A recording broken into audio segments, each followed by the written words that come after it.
प्यारे बच्चों नमस्कार, बहुत बहुत स्वागत है आपका आपके अपने प्यारे से विद्या आनंद यूट्यूब चैनल में। तो चलिए आज हम पढ़ने वाले हैं क्लास 12 हिंदी का 35 मोस्ट इंपोर्टेंट ऑब्जेक्टिव क्वेश्चन। ये सारे प्रश्न आपके बोर्ड एग्जाम के लिए काफी ज्यादा इंपॉर्टेंट है, तो आज के क्लास को आप सभी अच्छे से देख लीजिएगा। ओके, चलिए पहला नंबर सवाल आपके सामने है कि लगाओ मंदिर शब्द कौन सी संज्ञा है। लगाते चलो आप कमेंट सेक्शन और चैट सेक्शन में कि मंदिर शब्द कौन सी संज्ञा है, द्रव्यवाचक संज्ञा, व्यक्तिवाचक संज्ञा, जातिवाचक संज्ञा या फिर समूहवाचक संज्ञा। तो मैं बता दूं एक का सही जवाब हो जाएगा जातिवाचक, यानी सभी मंदिर का बोध हो रहा है, सभी मंदिर जाति का बोध हो रहा है। ऑप्शन नंबर सी इसका बिल्कुल सही जवाब हो जाएगा। चलिए दूसरा नंबर सवाल आपके सामने है कि बालकृष्ण भट्ट ने किस शब्दकोश का संपादन किया। बालकृष्ण भट्ट जी हिंदी शब्दकोश का संपादन किया था। ऑप्शन नंबर डी इसका बिल्कुल सही जवाब हो जाएगा। लगा लो और अच्छे से याद कर लो, काफी ज्यादा इंपॉर्टेंट क्लास है भाई, लास्ट तक देखिएगा, काफी मजा आएगा। देखिए बालकृष्ण भट्ट की मां का क्या नाम था। अब पूछा गया माता जी का नाम क्या है बालकृष्ण भट्ट के। बालकृष्ण भट्ट के पिताजी का नाम है बेनी प्रसाद भट्ट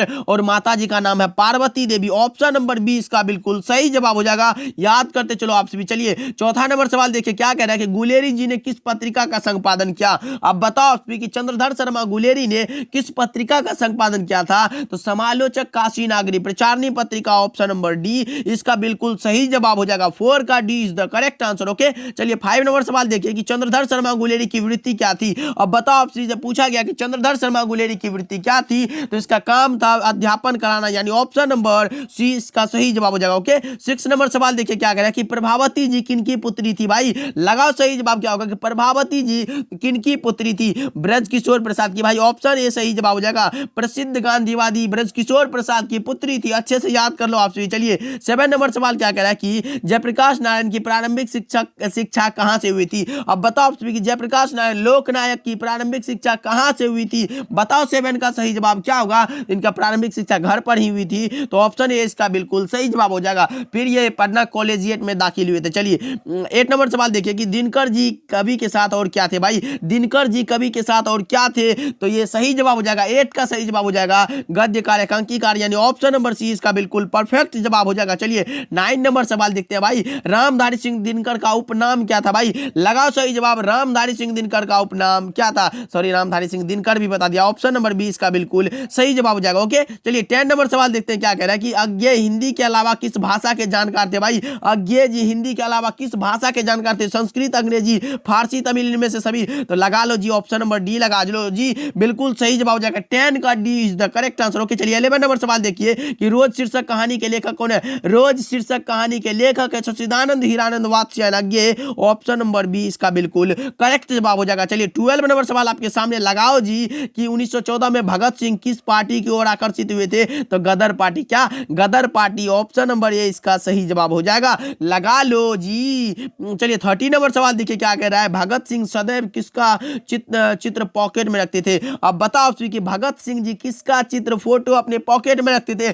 13 का सही जवाब हो जाएगा Kartar Singh Sarabha. Option number D सही हो जाएगा। ओके, चलिए 14 नंबर सवाल देखिए कि माथुर जी को किस उपाधि से विभूषित किया गया था। माथुर जी को विद्यावारिधि की उपाधि से विभूषित किया गया था। तो ऑप्शन नंबर ए इसका बिल्कुल सही जवाब हो जाएगा। ओके, चलिए 15 नंबर सवाल देखिए कि जातिवाचक संज्ञा निम्नलिखित में कौन सा। भाई जाति का बोध देखो अब किससे हो रहा है। देखो दुख, ये तो नहीं है भाई, ये भाववाचक संज्ञा हो सकता है। सेना, लड़का, श्याम, क्या होगा लड़का जाति का बोध हो रहा है, यानी ऑप्शन नंबर सी इसका बिल्कुल सही जवाब लग रहा है जी। लगा लो। ओके, चलिए 16 नंबर सवाल देखिए क्या करें, जगदीश चंद्र माथुर को कौन सा अवार्ड मिला था। जगदीश चंद्र माथुर को कौन सा अवार्ड मिला था ये बताना आप सभी को। यह मिला था कालिदास अवार्ड, यानी ऑप्शन नंबर ए इसका बिल्कुल सही जवाब हो जाएगा। ये तुलसीदास अवार्ड कबीरदास मत लगाना, गलत हो जाएगा। चलिए 17 नंबर सवाल देखिए क्या कह रहा है कि सिपाही की मां एकांकी के लेखक कौन है। सिपाही की मां एकांकी के लेखक है मोहन राकेश जी। क्या मोहन राकेश, जिनके बचपन का नाम था मदन मोहन गुगलानी। ओके, चलिए 18 नंबर सवाल देखिए आपके सामने है कि विष्णी किस एकांकी की पात्रा है। भाई विष्णी किस एकांकी की पात्रा है। तो सिपाही की मां जिनके लेखक है Mohan Rakesh ji. Option number C बिल्कुल सही जवाब हो जाएगा। ओके,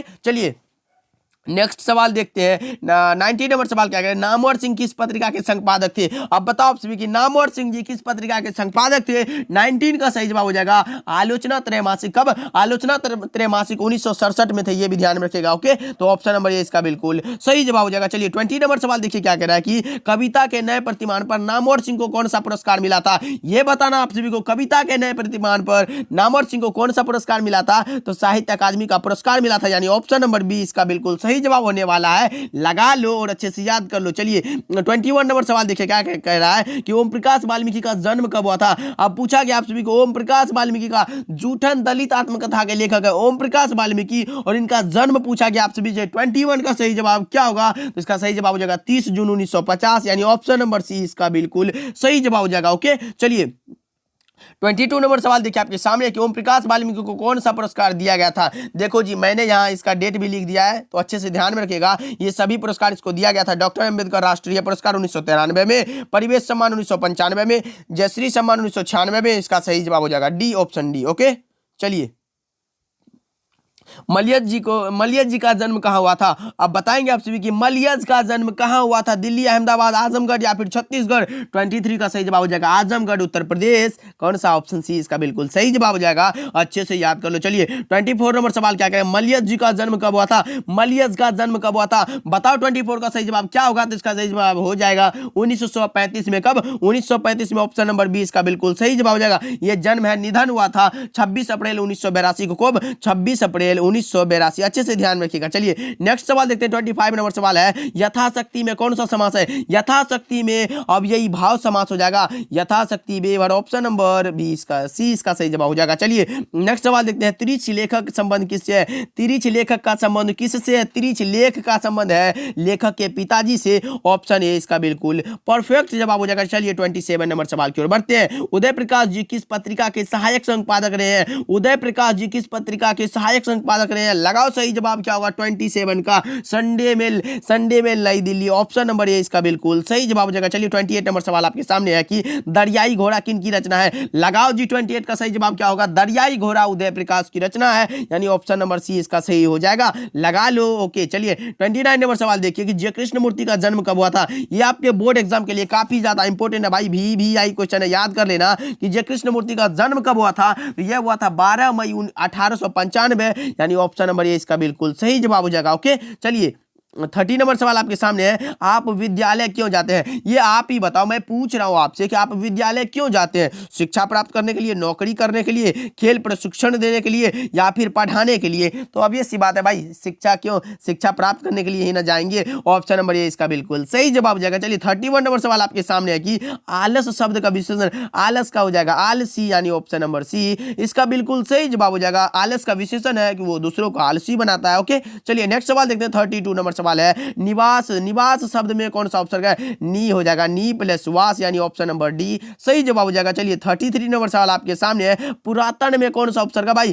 पूरा प्लस तन, यानी ऑप्शन डी भी इसका सही जवाब हो जाएगा। डी, ऑप्शन डी लगा लो। चलिए 34 नंबर सवाल आपके सामने। निम्न में कौन सा शुद्ध शब्द है। शुद्ध बताओ आप, निम्नलिखित में कौन सा शुद्ध शब्द है। ये परीक्षा सही लग रहा है, ऑप्शन नंबर डी सही जवाब हो जाएगा। ए बी सी गलत है। ओके चलिए नेक्स्ट सवाल देखते हैं। 35 नंबर सवाल है। देखिए कमल का पर्यायवाची शब्द क्या होगा भाई। कमल का लगाओ 35 का सही जवाब क्या होगा। यह हो जाएगा पंकज, जलज, केसर, नलिन। कौन सा सही जवाब हो जाएगा, पंकज जलज है। ऑप्शन नंबर बी इसका बिल्कुल सही जवाब हो जाएगा। ओके तो चलिए आज का क्लास कैसा लगा आप कमेंट करके बताना। मिलते हैं अगली क्लास में, तब तक के लिए अपना ध्यान रखिएगा एंड बाय बाय।